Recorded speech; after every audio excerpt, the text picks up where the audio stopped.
life has begun, మరి నూతనమైనటువంటి జీవితము ప్రారంభించబడి but ఉన్నది. you keep operating with the old life. ఇంకా నువ్వు పాత జీవితంలోనే మీరు పనిచేస్తూ ఉంటారు.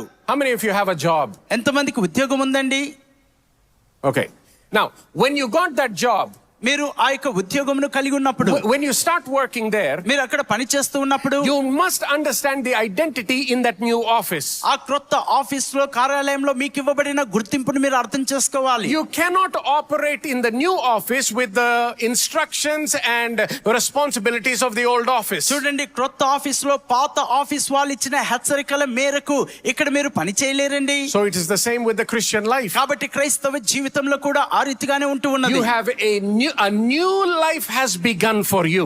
మీ జీవితంలో మీ కొరకు ఒక నూతనమైన జీవము ప్రారంభించబడి ఉన్నది. The old life is gone. పాత జీవితము వెళ్ళిపోయి ఉన్నది. Even God has decided to forget about your old life. నీ పాత జీవితమును గురించి దేవుడే మర్చిపోవాలని కోరుకున్నాడు. It is high time you forget about your old life. కాబట్టి నీవు కూడా నీ ప్రాచీన స్వభావం, పాత జీవితముని నువ్వు కూడా మర్చిపోవాలి. Hallelujah. Hallelujah. That's why when you think about the people in the Bible, Bible గ్రంథంలో ఉన్న ప్రజల గురించి మీరు ఆలోచించినప్పుడు, Moses murdered a man. చూడండి, మోషే ఒక అంతకుడై ఒకరిని చంపివేశాడు. Before he ever became a deliverer.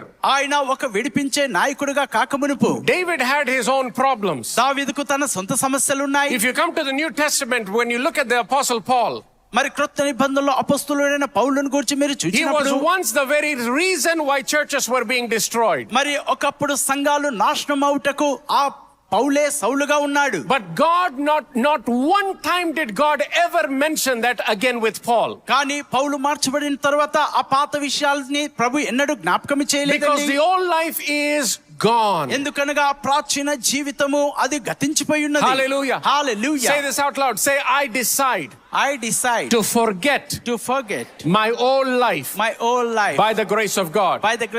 In Jesus' name.